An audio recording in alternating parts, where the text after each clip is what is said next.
মাননীয় স্পিকার, আপনাকে ধন্যবাদ। মাননীয় স্পিকার, দীর্ঘদিন পর্যন্ত এই দেশে কোনো নির্বাচন হয় নাই। মানুষ তাদের পছন্দের প্রতিনিধি নির্বাচন করতে পারে নাই। জাতীয় নির্বাচন থেকে শুরু করে স্থানীয় পর্যায়ে নির্বাচন পর্যন্ত প্রত্যেকটি নির্বাচন ছিল কারচুপিপূর্ণ।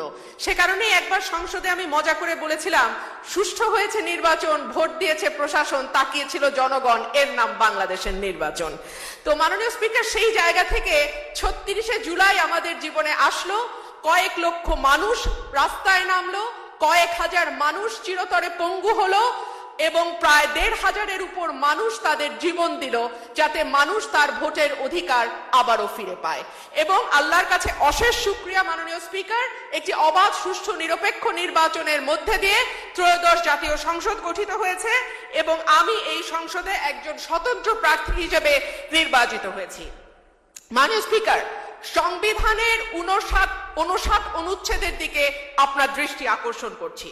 সংবিধানের ৫৯ অনুচ্ছেদ বলছে, নির্বাচিত ব্যক্তিদের সমন্বয়ে গঠিত প্রতিষ্ঠান সমূহের উপর প্রজাতন্ত্রের প্রত্যেক প্রশাসনিক একাংশের স্থানীয় শাসনের ভার থাকিবে।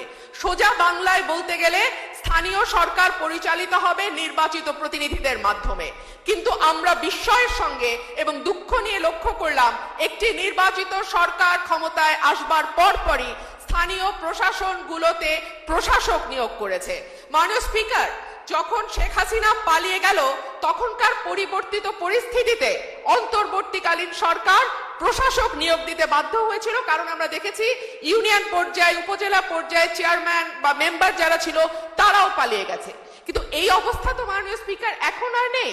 এখন তো একটা সুষ্ঠু নির্বাচন দেয়া যায়।